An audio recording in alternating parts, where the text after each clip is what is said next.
Hanggang ngayon ay mainit na pinagpipiyastahan ng mga netizens online si Ivana Alawi. Matapos na isangkot ang kanyang pangalan sa isyu ng mag-asawang Dominique Nikki Benitez at Bacolod Congressman Alfredo Abelardo Albi Benitez. Narito ang mga detalye. The Philippine Showbiz List presents detalye sa isyu ng mag-asawang Albi at Nikki Benitez na dawit si Ivana Alawi. Ivana named in vowsy complaints against Albi Benitez.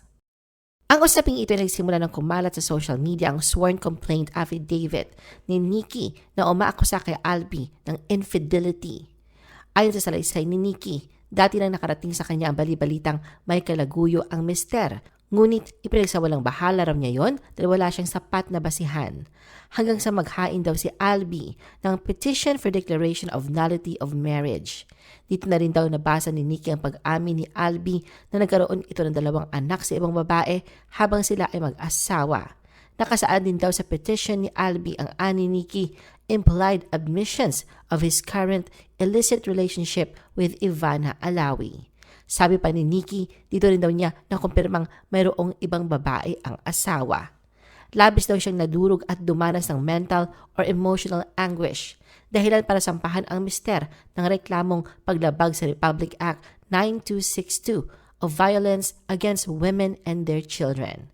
Ayon sa reklamo ni Nikki, sinabi niyang 5 buwan nang hindi nagbibigay ng buwanang suporta si Albi na 200,000 pesos simula noong December 2024 na siyang panahon din ng kumalat ang mga chismis tungkol sa ugnayan nito kay Ivana. Ikinuwento ni Nikki na huminto siya sa pagtatrabaho bilang flight attendant sa Continental Airlines noong sila ay ikinasal noong 1992 alinsunod sa hiling ni Albi na anya'y nakasaad din sa kanilang mga legal na dokumento. Sa kanyang reklamo, pinangalanan din ni Nikki si Ivana at ilang ibang babae bilang di umano'y mga kabit ng mister. Kasama sa kanyang ebidensyang isinumite ang mga medical record na nagpapakita ng paglala ng kanyang kalusugang pangkaisipan at pisikal, kabilang na ang kanyang pagkakaospital dahil sa diverticulitis. Dagdag pa ni Nikki, mas lumala ang kanyang emosyonal na pagdurusa na mabalitaan niyang di umano'y relasyon ni Albi sa isang influencer. Ayon sa kanya, kumalat sa social media ang mga larawan ni na Albi at Ivana at marami ang nagpadala sa kanya ng mensahe ukol sa pagkikita ng dalawa, pati na raw sa ibang bansa, kasama pa umano ang pamilya ni Ivana. Nang harapin ni Nikki si Albi ukol dito, sinabi raw sa kanya na huwag siyang mag-alala dahil inaasikaso na ito ng kanyang publicist pero hindi niya ito itinanggi. Hindi rin umano ito ang unang pagkakataon na nalilink sa ibang babae si Albi. Noong 2004, pumayag si Nikki sa isang voluntaryong paghahati ng ari-arian matapos niyang malaman na may anak si Albi sa dating beauty queen na si Daisy Reyes, isang bagay na kinumpirma rin ni Albi sa korte. Noong 2009, may narinig din umano si Nikki na chismis ukol sa isa pang babae, ang aktres na si Andrea Del Rosario na kinumpirma lamang ni Albi kamakailan nang aminin niyang may anak din siya rito, base sa isang psychological report. Ayon kay Nikki, paulit-ulit siyang nasaktan at nauubos ang emosyon at isip sa tuwing nalalaman niya ang mga pagtataksil ni Albi. Anya, naging paulit-ulit na siklo ito ng sakit. Isa pa sa kanyang mga paratang ay ang umano'y paggamit ni Albi sa sistemang legal laban sa kanya matapos itong magsampa ng annulment case noong August 2024 na tila baliktad na ang kwento matapos ang matagal na umanong emosyonal na pang-aabuso. Mariin ding itinanggi ni Nikki ang pahayag ni Albi na matagal na silang hiwalay mula pa noong 2011. Ayon sa kanya, nanatili ang mister sa kanilang tahanan sa Forbes Park habang ito'y nasa pwesto. Anya, may hangganan ang kaya ng isang babae. Iginiit ni Nikki na tinupad niya ang lahat ng kanyang tungkulin bilang asawa at ina at nagsikap na buuin ang kanilang pamilya. Ngunit sa kabila ng kanyang mga pagsusumikap, hindi raw nakipag-ugnayan o nakipagtulungan si Albi para ayusin ang kanilang relasyon. Albi denies illicit relationship with Ivana. Sinagot naman ni Albi na baseless and retaliatory ang mga inilabas na akusasyon sa kanya ni Nikki. Idinaan niya kanyang official statement sa legal counsel niyang si Attorney Peter Sanchez.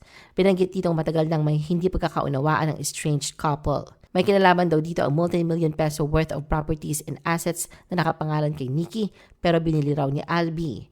Kabilang dito ang mga bahay, lupa, luxury vehicles, condominium units at publicly listed shares. Sinabi rin ni Albie na sa kabila ng judicial dissolution of property regime nilang mag-asawa noong 2004, patuloy raw siya nag-provide ng high standard of living sa estranged wife sa sumunod na 2 dekada. Binanggit din sa statement ni Albie ang third-party allegation ni Nikki. Ayon kay Albie, labi siya nababahala na may ibang tao na nadamay sa usapin na dapat ay nananatiling pribado. Anya ang pagbanggit sa mga individual na wala naman daw direktang kaugnayan sa kaso ay naglilihis lamang ng atensyon at nagpapalala ng damdamin ng publiko pabor sa nagsampa ng reklamo. Binigyang diin din niya ang nilalaman ng Anti-Violence Against Women and Their Children Act na tahasang nag-uutos ng pagiging kompidensyal ng lahat ng proseso at mga taong sangkot sa ganitong uri ng kaso. Giit ni Albie, ang hindi autorisadong pagbubunyag ng impormasyon ay hindi naaayon sa batas. Patuloy raw siya nakikipagtulungan sa mga legal na proseso at nananatiling kampante siya na mapapabulaanan ang mga paratang laban sa kanya sa pamamagitan ng ebidensya tulad ng mga financial records, dokumento ng mga ari-arian at testimonya ng mga saksi.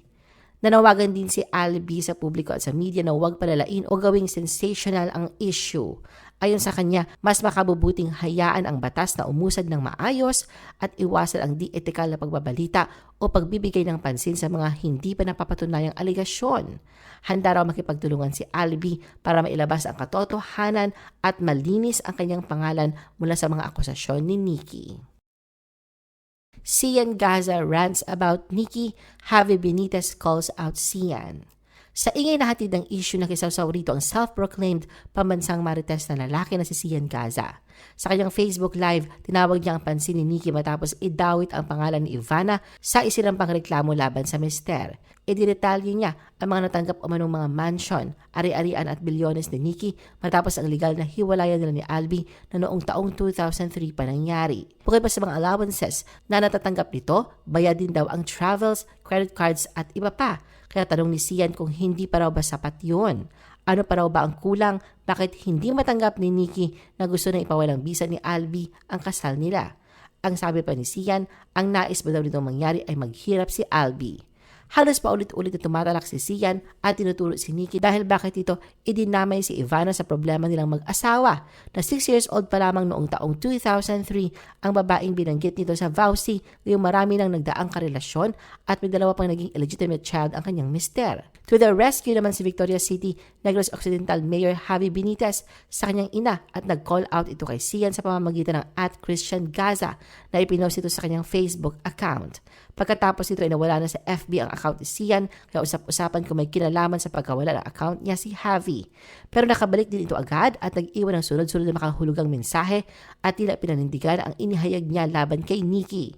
Isa sa huling post ni Sian bago nawala ulit ang kanyang account ay tila pasaring niya kay Javi. Lahat nito, kapag ginamit mo yung connection mo para ipa-disable yung account ng isang tao illegally without any grounds for violation, ibig sabihin totoo lahat ng sinabi niya sa'yo kaya kailangan mo siyang patahimikin. Javi breaks silence on father's alleged affair with Ivana. Kaugnay ng marital legal issues sa kanyang mga magulang, hindi na napigilan ni Javi na maglabas ng kanyang saloobin. Idinaan niya kanyang reaksyon sa pamamagitan ng isang Facebook post nitong Sabado, May 31. Sinabi ni Javi na ayaw na sana niyang magsalita tungkol sa issue pero alam niyang darating din ang oras na kailangan niyang magsalita. Ayon sa kanya, ang mga taong tunay na nakakaalam ng buong istorya ay nananatiling tahimik, wala sa balita at hindi rin naglalabas ng saloobin sa social media. Ipinahayag niya ang hiling na sana'y magkaroon pa rin ng pagkakaintindihan ang kanyang mga magulang, hindi lang bilang mga magulang nila ng kapatid niyang si Bettina, kundi kung maaari bilang mag-asawa rin. Nabanggit din ni Javi ang pag-asa niya na balang araw, sila rin ay makakahanap ng tunay na pag-ibig, yung hindi nakabase sa pera, katayuan sa buhay o panlabas na anyo, kundi sa respeto, pagmamahalan at tunay na samahan sa buhay. Nagpasalamat din siya sa lahat ng mga taong tahimik na nagpakita ng malasakit sa pamamagitan man ng mensahe, tawag o simpleng panalangin. Alam din daw niyang hindi lang sila nakararanas ng ganitong sitwasyon pero umaasa siyang maaayos pa rin ito sa bandang huli. Nanawagan si Javi na itigil na ang chismis, fake news at mga bayarang drama. Para sa kanya, mas marami pang mas mahalagang bagay na dapat bigyan ng pansin sa bansa at doon dapat ilaan ang oras at lakas ng bawat isa. Sa pagtatapos sa kanyang pahayag, ipinaalala ni Javi na hindi views, likes o pera ang tunay na sukatan ng pagkatao kundi ang laman ng puso. Kaya naman nanawagan siya sa lahat na piliin ang maging mabuti. Kalakip ng post ang kanilang family picture na kuha noong December 2023. Ano ang masasabi mo sa video na ito? Mag-like o mag-react at huwag mahiyang mag-comment. For our YouTube viewers, huwag kalimutan mag-subscribe at i-hit ang notification button. At para sa aming Facebook viewers, mag-like at follow sa aming Facebook page para updated ka sa mga showbiz chika. Thanks for watching!